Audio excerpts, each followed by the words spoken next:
everyone, greetings. Hi everyone, how's it going? Welcome to this video. Today's video, I'm back again with another in-depth lyric analysis of a song off of Taylor's newest album called Folklore. That was a very long way to state that. On my channel, I analyze song lyrics very in depth. We're still going through all of the songs off of Taylor's newest album called Folklore. In today's video, I'm going to be going through the song Hoax, which actually was requested, so thank you for the request. I tend to concentrate on diction, which is word choice, and connotation, which can be thought of as like the vibes or the emotions that the words elicit. As a quick disclaimer, music is very subjective, so everything presented in this video is my own personal opinion. I always encourage you guys to comment down below what your thoughts are. After I go through all the songs on Folklore, I'm going to be making at the very least 2 other videos summing everything up. I'm going to be making a video about the love triangle. I hope that was a triangle. It's very hard to like make a triangle. I feel like on Disney Channel when they were like... Anyways, I'm gonna be making a video on the love triangle theory and my thoughts about it. I do believe it's true, but I do think there's more than 3 songs on the album that fit in with that narrative. And I'm also gonna be making a general summary video of Folklore and how the album exists as a cohesive entity. We know that Taylor does everything very, very intentionally. Nothing is a mistake with Taylor, so yeah. Definitely need to make a summary video. I know that Taylor mentioned that this album is not really as autobiographical as her albums usually are. There are a lot of key words in the songs that kind of link a lot of the songs together. It's very interesting to try to piece everything together. I feel like I'm a detective. Does anyone remember that show Totally Spies? There's like 3 girls and they wear cute outfits. They like fight crime and save the world in a really casual manner. My favorite one was the one with orange hair that always wore green and had like pink lip gloss. Yeah. Anyways, I'm her saving the world, not really, but I'm her analyzing all of Taylor Swift's lyrics. When I think of the word hoax, I think of a trick or a lie. I'm also gonna look it up right now in an actual dictionary, an electronic dictionary, to see what keywords are in the definition. By the way, if I'm looking, I have lyrics and notes on here, so I'm paying attention to you guys, I promise. A hoax is a humorous or malicious deception, so it's like a trick or a lie. An interesting definition that I actually found, I was very shook by this. On the Wikipedia page for hoax, this word has a Wikipedia page, it says that a hoax is a falsehood deliberately fabricated to masquerade as the truth. The word masquerade really sticks out to me. In the song Mirror Ball, there's like references to a masquerade. I just think that's an interesting link between the songs, in my opinion. It's not an explicit link, but when I read that definition, it made me think of Mirror Ball. I think Mirror Ball is not hyped enough on this album because I think it links a lot of things together. There is intent behind a hoax. It's not like an accidental lie, but it's something that has a premeditation to it. The connotation of this word is not positive. I'm getting a lot of like gloomy vibes from it. I feel kind of like a somber vibe from the word hoax. Let's see what this song is about. First one. My only one, my smoking gun, my eclipsed sun. This has broken me down. My twisted knife, my sleepless night, my winless fight. Before I get into this verse, I just want to point out the repetition of the word my. In all of my lyric analysis videos, I talk about how repetition signifies significance. When something is repeated, it draws your attention to it, and there is an importance there. Why is this repeated? Pretty much every single line in this verse, with the exception of one, starts with the word my. That shows possession of something. The protagonist of this song, protagonist just means the main character of a story, is talking about something that is theirs. They have ownership of it. The repetition of the word my reminds us, the listener or the reader, that there is a sort of bond and a sort of intimate connection between the subject of this song and the protagonist. Thinking about the title of the song, Hoax, and how it has a negative connotation, I don't know if that bond is positive or healthy. My only one. This reminds me of the song The One, Taylor's first track on this album. Hoax is the last track on this album. What does this mean? We'll find out in my summary video. Subscribe to get notified. The very first line of this song makes me feel isolated. Sometimes when you hear the phrase only one, it's kind of like, like a swept away romantic cute feeling. But since this is called Hoax, I'm already going into this song feeling kind of gray and gloomy. So I'm in that vibe after reading the title of the song. It's kind of like tunnel vision. Your only one is like right here. I have a feeling of isolation from the very beginning of this song. That's just due to me looking at the title of the song and taking into account how that word hoax makes me feel. For me, the line, my only one, is not existing in a positive context. A smoking gun is a gun that's been shot. We don't know why this gun has been shot. We don't know what it was shot at, if it was shot on purpose or an accident. The word gun connotes violence, right? And if it's smoking, a smoking gun means that potential violence has been done, or it could be like a warning shot. It reminds me of the song Getaway Car by Taylor Swift off of her album Reputation. I actually recorded an analysis of that, but then Folklore dropped, so I haven't put it up yet. I think I still have bangs in that video, so I may just re-record it or not. I don't know, we'll see. Let me know if you want that video with my bangs or not down below in the comments. So I'm looking back to the lyrics of Getaway Car. The gun imagery, I guess, or the symbolism in Getaway Car is as follows. We never had a shotgun shot in the dark. And then the second time it's mentioned is it hit you like a shotgun shot to the heart. So that's the only other instance of like gun imagery that I remember from Taylor Swift. I'm not sure if these are actually related, but it just made me think of that. So I'm just sharing it with you guys. I just love talking about Taylor's lyrics. So just hashtag fun fact. But the fact that she's taking ownership of that gun, she's aligning herself with like that violent image. This is a very heavy image because we don't know what this gun did. Right? For me personally, when I read this, I think that she's referring to her partner or her former partner or her relationship as a whole when she is stating these images. Her relationship or the partner was her only one. The smoking gun is referring to her relationship or her partner. I am interpreting all of these images as being representative of her relationship slash her former lover, or perhaps current lover, but I think it's former. We'll see. My eclipsed sun. This is very important. This is a juxtaposition. Juxtaposition is when things are set side by side for the purpose of comparison. Eclipsed sun. These words oppose one another. Oppose, opposition. A solar eclipse occurs when the moon comes in front of the sun. So this is Earth, this is the sun, but then the moon is gonna come like in the middle and it's going to block the rays of sun from reaching the Earth. So the sun wants to like come here and like give light to the Earth, but the moon's like, hold up. That's what an eclipse is for the most part. She's calling this person or this relationship the sun. However, there's a qualifier in front of it, right? The word eclipse. This to me indicates that there was sunlight present, and light is usually a very positive and purifying image. It allows you to see truths because it's not dark, it's illuminated for you. However, the fact that the sun is present, but it's eclipsed, is ominous. The sun is existing, but its rays, its positivity, its cleansing, illuminating power cannot reach the Earth. And in this image, the Earth would be the protagonist of the song. The sunlight would just be clarity and happiness and positivity and like a healthy relationship. Her lover is the moon because it's taking the sunlight away from her.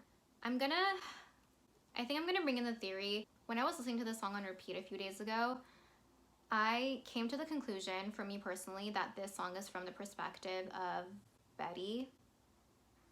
I don't know. Let me explain the love triangle theory really quick in case you're not familiar. Pretty much the theory states that there is a love triangle between three characters, Betty, James, and the other woman. How mysterious. The three main songs a part of this theory are Cardigan, which is from the perspective of Betty. I just did a lyric analysis of Cardigan. I'll go ahead and link that for you guys. The song Betty is from the perspective of James, and the theory says the song August is from the perspective of the other woman. I think there's more than 3 songs associated with this love triangle, and I think that Hoax is from the perspective of Betty. I really do. In the song Cardigan, which is supposed to be from Betty's perspective, I talk a lot about Betty's issues with self-esteem and how James kind of healed her, and the fact that he cheated on her destroyed her because she started off on a not stable emotional foundation, and he kind of had the power here because she was dependent on him to feel seen, right? She felt like an old cardigan, but he made her feel like a favorite. I go into that very, very, very in depth in my Cardigan lyric analysis video. It's like literally half an hour long, and I talk about self-esteem and all of those things and how I feel like Betty's struggling with that. And also, he drew stars around her scars. That lyric is very important. Please go watch the video for Cardigan if you're interested, because it's all gonna make sense more. I don't wanna get into it too much here, but in Cardigan, we have like that imagery of a star, right? It's like space imagery, and now we have an eclipse here. It's the same type of imagery, star imagery, and then we have an eclipse here.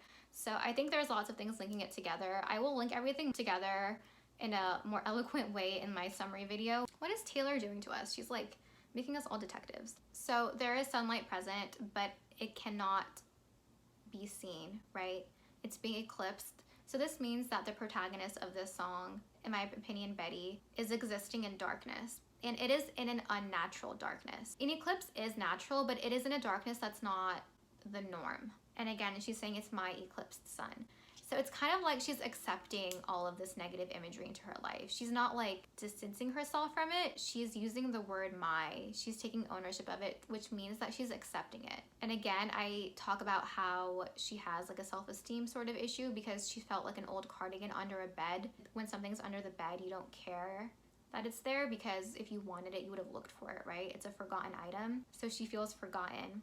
That's why I think she's accepting this relationship associated with negative imagery because it's a relationship. It's better than nothing. And when someone's self-esteem is in a fragile state, they lower their standard and they accept things for themselves that they shouldn't. This has broken me down. This is acknowledgement by the protagonist that this situation is not good, right? She realizes, I'm saying she because I think it's from the perspective of Betty, but the protagonist has realized that this situation is not chill. This has broken me down. This is a very concise statement and it shows awareness. And it's stated very early on in the song. My twisted knife. There's a lot of violent imagery, a lot of weapons. Gun was a weapon, knife is a weapon. It can be a weapon, or you can use it to like cut fruit, but I don't think that this twisted knife was used to cut fruit, okay? I am associating that knife imagery with someone stabbing you in the back, someone coming to hug someone and then they like put a knife in their back and they twist it to inflict pain and suffering. This also makes me think it's from Betty's perspective because Betty was betrayed by James because James cheated on her. So the twisted knife is an image of betrayal, the ultimate betrayal. But it's her twisted knife. Even though that happened, she is still associating herself and aligning herself with that person. My sleepless night.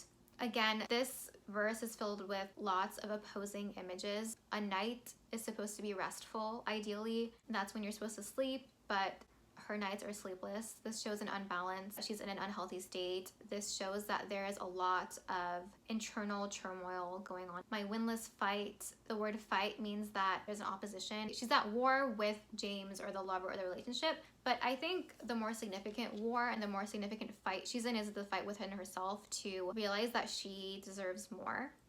And sometimes it's better to be alone than to be in a relationship that is going to have this much negative imagery associated with it. Winless fight. The fact that she's saying winless means that she's already given up because she's not saying this is a difficult fight or like a disappointing fight. When you say it's hard or disappointing, it means it's still in process. When you say winless, it's like you've already given up. You've already made a conclusion about the fight. So she's kind of just like gone back into herself and she's kind of given up. She's not like fighting or anything. She's just kind of like, oh, not even like this. She's just kind of like, I don't like that imagery at all. I don't want the protagonist to feel like this. Verse 2. This has frozen my ground. Stood on the cliffside, screaming, give me a reason. Your faithless love's the only hoax I believe in. Don't want no other shade of blue but you. No other sadness in the world would do. Sometimes things are stated in a very subdued manner, but we have the word faithless, we have sadness. There is no hiding the fact that this is not a healthy scenario. There is no fluff here. It's all legit, hardcore truth. This has frozen my ground. The ground on which she's standing on, the foundation, is frozen. When something is frozen, you can slip on it, and when you slip on it, you can like hurt yourself. It is not a place where she can walk on freely. I don't think she has ice skates with her or something. A frozen ground is not chill. No way to really move around on your own. It just means that she's like in a metaphorical winter and there's like snow everywhere and there's like no greenery, there's like no cute flowers. It's like when animals hibernate. Stood on the cliffside, screaming, give me a reason. This image is of her on a cliff. I imagine that it's like a very stormy scenario on the cliff and it's very dark and she's screaming, give me a reason.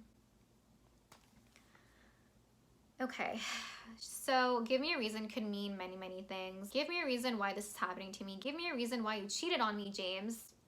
I really do think this is from the perspective of Betty, so I think I'm just gonna continue mentioning the James references in here. Give me a reason why I am accepting this for myself.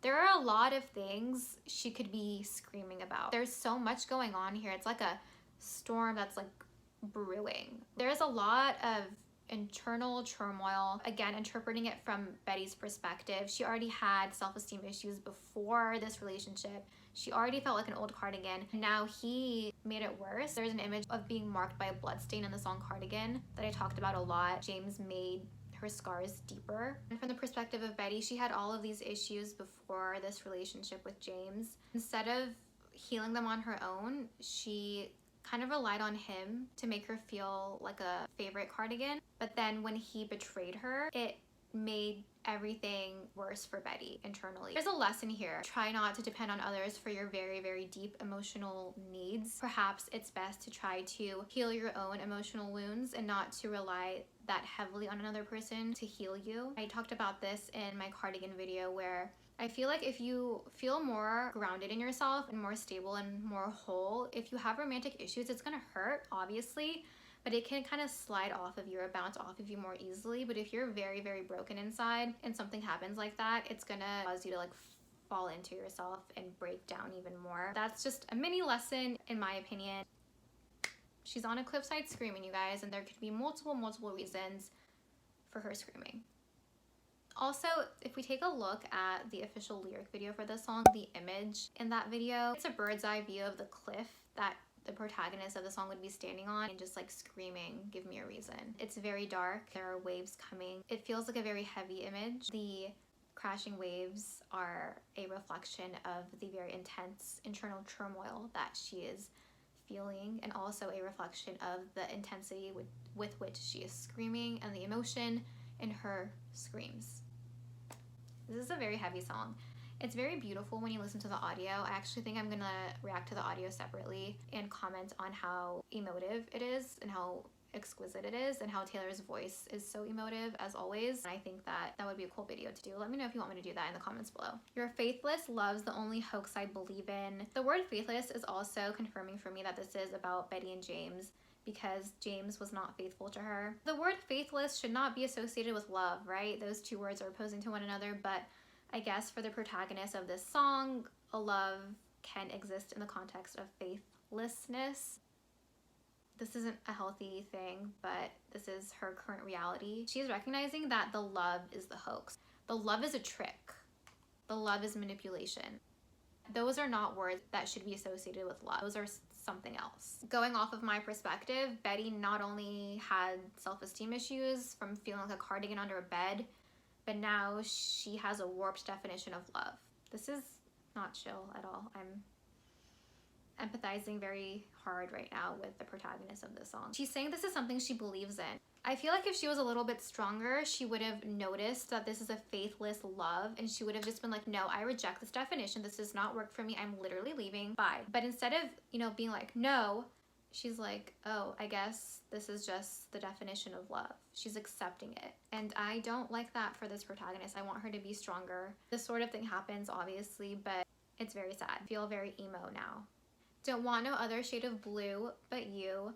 Taylor uses the color blue a lot, especially in her Lover album. It had positive connotations and not so positive connotations in that album. I may do a video of just like tracking images of blue in the Lover album. That's an idea that I had, so let me know in the comments below if that's something you would be interested in. In this context, blue is just a color meant to depict sadness. Someone's feeling blue, it means they're feeling down, it means they're feeling sad. She wants his shade of blue. She wants this specific shade of sadness. She's like addicted to the sadness. It's comforting to her because it's familiar. No other sadness in the world would do. So this is not someone who wants to heal right now. She wants to kind of wallow in this sadness. She wants to exist in a very somber state at the moment. I am concerned just because of the image of the lyric video. It seems very intense. This protagonist is not in a healthy state right now. It's not like the wallowing that Rory Gilmore did when she and Dean broke up in Gilmore Girls, because like she wallowed by just like eating junk food and like watching like TV, but this wallowing is more intense. Also, let me know down below if you watch Gilmore Girls. Hashtag Team Jess. Next verse. My best laid plan, your sleight of hand, my barren land I am ash from your fire. Before I get into this, ash from your fire links the song to My Tears Ricochet. In My Tears Ricochet, in the first verse, there's a lyric that says, and if I'm made of fire, you'll be made of ashes too. And here it's saying, I am ash from your fire. This links this song to track 5, in my opinion. Taylor is very intentional, you guys. Like, she's not gonna randomly do things. I think there's such an intricate, invisible string, if you will, between all of these songs. Pun intended. I love that song. It's super cute. The first line of this verse, my best laid plan, tells us that the protagonist of this song didn't expect for this to happen. She thought that this relationship was gonna work out. This was a plan she had. She was looking into the future and she was like, this is gonna be great. She's saying this with a very somber type of tone. She's like, my best laid plan. Like, I had all of this hope for us and look what happened.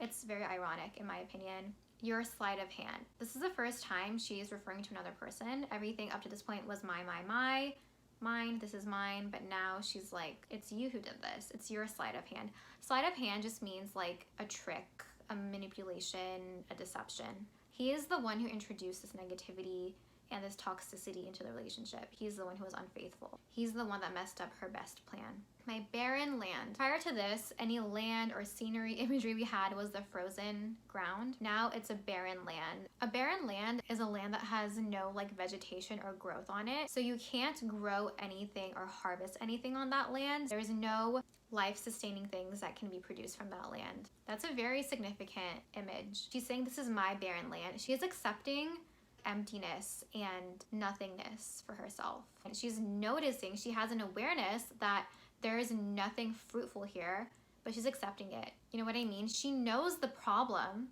because she's wise, right? In Cardigan, I talked about how wise she was. When you're young, they assume you know nothing, but she knew him. I knew you, that phrase is repeated. Please go watch my Cardigan video. It'll tie into this really, really well, I promise. She is recognizing that there is nothing life-sustaining here, but she's accepting it. And that's just due to the emotional wounds that she has. I hate that she is so wise and mature and she is getting messed up in such an intense way. This is not chill with me at all. No.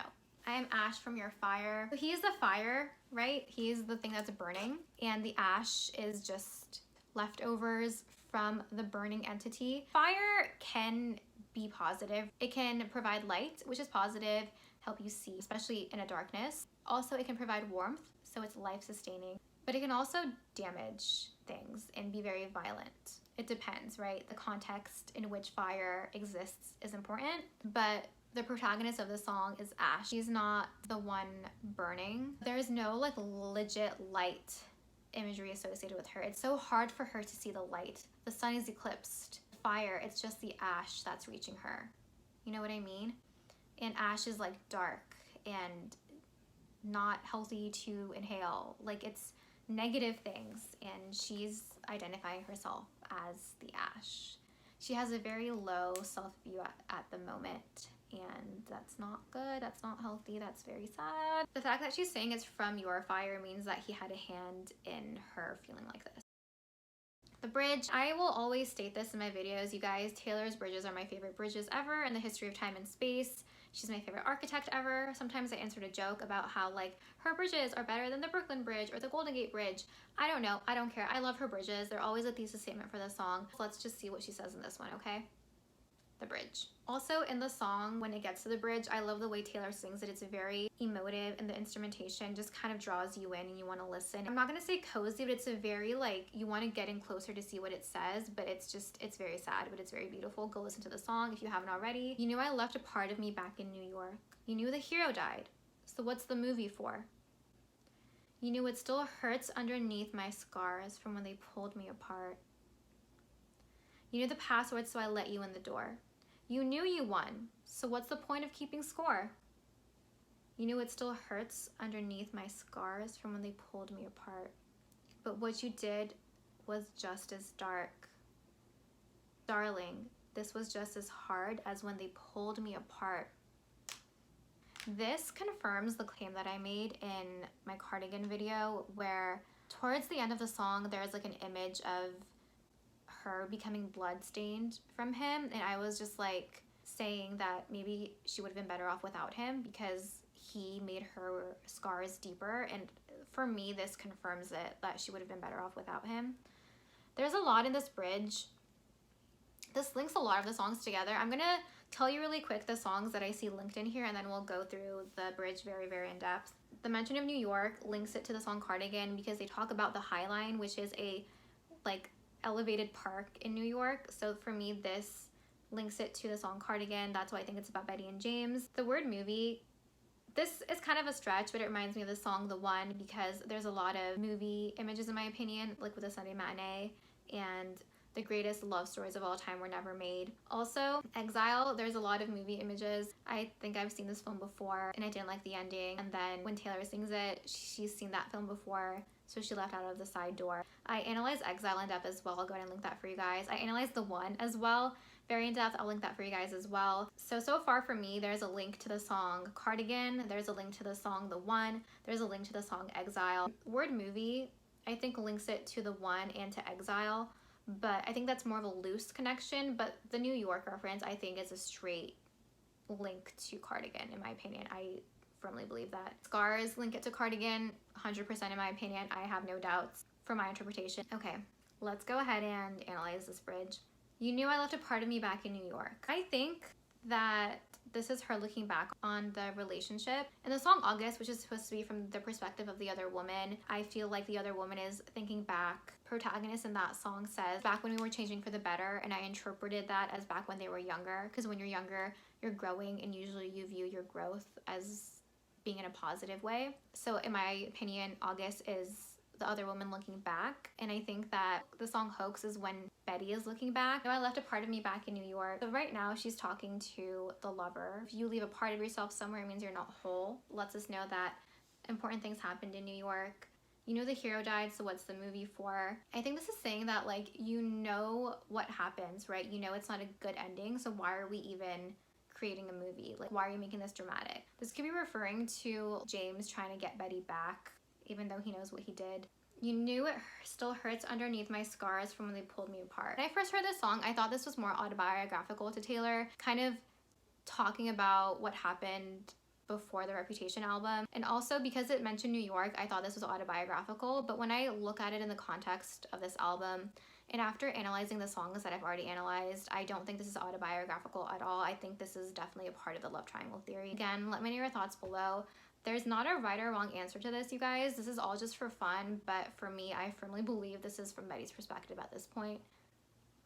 The scars she's referring to were scars she had previously from her previous experiences in life. The scars that James drew stars around. Again, all in my lyric analysis video of Cardigan. You know the password, so I let you in the door. She thought he was worthy of getting access to her emotionally. He knew the password. She thought he was trustworthy. He wasn't. Where did he get that password from? You need to make your password more difficult. Put more capital letters in there and like symbols and just like we need a harder password for this protagonist. You knew you won, so what's the point of keeping score? Power dynamic wise, she is all the way down here, he's all the way up here, because she is pretty much saying, you know what you did to me, why are you still messing with this? Like, leave me alone. You knew the hero died. Why is there still a movie? Why are you still talking about a movie? You know that I lost. Why are you keeping score? It's kind of just like, know when to quit, man. Just stop adding insult to injury. You knew it still hurts underneath my scars from when they pulled me apart. That's repeated here. Repetition signifies significance. The repetition of those two lines really shows me that he knew that she was in pain. Despite his knowledge of this, he still went and cheated on her, thereby inflicting more pain on her. But what you did was just as dark. She has full awareness of everything. She logically knows that this is messed up, but her emotional state is not allowing her to move on.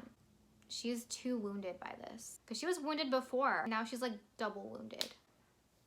Darling, this was just as hard as when they pulled me apart. Like I said, he was healing her, but then he turned out to be much worse for her. She would have been better off with those initial scars than having him in her life. He kind of healed her at the beginning, but then he betrayed her, right? That twisted knife. She did not take this lightly. I think she really, really loved him. She really, really trusted him. In the song Cardigan, she says, leave him like a father. And I talked about how she viewed him as family and as a father figure and as someone who has a duty to her, because a father has a duty to a child. It's kind of worse than a lover betraying you because a father is family. My only one, my kingdom come undone. What a great lyric, oh my god. Very sad, but just gets the point across. My broken drum, you have beaten my heart. This verse is just 4 lines, but look at all she did in this verse. My broken drum, you have beaten my heart. The word beaten juxtaposed with the word drum. Taylor Swift, girl, just already write a novel. Like, write a novel, write a book of poetry, just do it already. I will buy it and read it like every night. My only one, that phrase is repeated when she says my only one at the beginning as the first line of the song. We don't really know everything that happened behind those words. And now after she said all of this, and we have all of this very sad imagery, and we have a call out by the protagonist, we have her calling him out. She's like, my only one. It's ironic here. Like, you're supposed to be my only one, but look at all this stuff you did. Why are you still keeping score? Why did you do this to me? My only one. What you did was worse than when they pulled me apart. Again, shows a very deep understanding by the protagonist of the situation she's in, but she doesn't really have the ability to get out of it right now. She's in too deep. Kingdom come means like heaven. She's saying my kingdom come undone. It's kind of just like she anticipated a very heavenly and beautiful thing, but it all came undone. Another thing this reminds me of is, which song was this? This was in one of the songs I analyzed. Exile. So exile, I talked about a homeland that can also be thought of as like a kingdom in a way. This reminds me of that because it's like their kingdom, the whole land that they built together, came undone. And the reason I say kingdom and I associate that with the song Exile is because in one of the verses in Exile, it says, you were my crown, now I'm in exile seeing you out. Crown signifies a kingdom. So that's another way you can look at this lyric, that they built a kingdom together. She worshipped him in a way and it all came undone. Saying someone's your crown, power dynamic wise, is wild, you guys. She worshipped him, she respected him.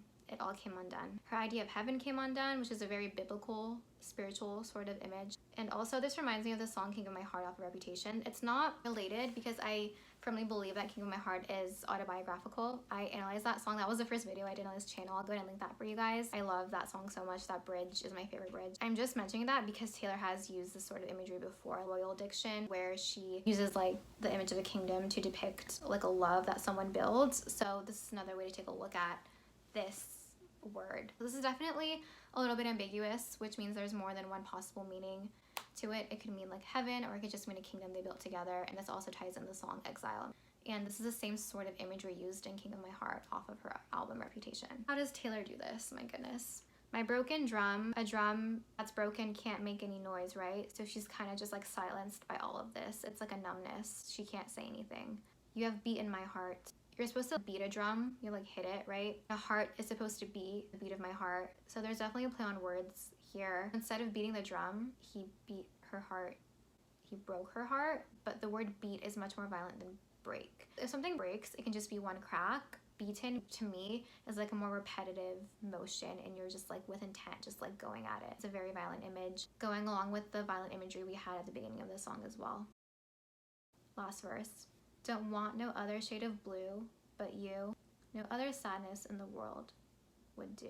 After all of that and all of that acknowledgement of how toxic this is and how hurtful this is, all we have at the end is acceptance. She still wants him. She wants this flavor of sadness. She wants to be in this skewed power dynamic. So that's the end of the song. I really feel like this is Betty looking back on everything. It was a very toxic thing that broke her, but she finds a lot of comfort in that familiarity. That's very sad. If we want to look at this outside of the theory, this song is about the protagonist who is looking back on a love that was very toxic, and again, she kind of is addicted to that sadness. She feels at home there, even though it's not a healthy or positive thing. It's a very toxic environment. She or he, again, if we're just talking about a general protagonist. It's about kind of aligning yourself with a negative situation and a negative sort of vibe and not fighting your way out of it. It's a quiet resolve. What's heartbreaking is that there is acknowledgement of how not great the situation is, but there is no attempts being made to get out of it. And I just think that's due to the brokenness of the protagonist. I think I'm just gonna stop there for now. I will for sure be talking about this song a lot when I do a summary video of how everything's related. Let me know what you think in the comments below. I'm getting more excited now that I'm seeing these connections with the different songs. Girl, Taylor, what did you do? What did you do? Not complaining though. If you enjoyed this video, please make sure to give me a like and subscribe if you haven't already. Please share this video if you find it entertaining or valuable, or just, you know, if you like it. Thank you so much for watching. I really, really do appreciate it. And I hope you have a great rest of your day, or night, or afternoon, or morning. Bye.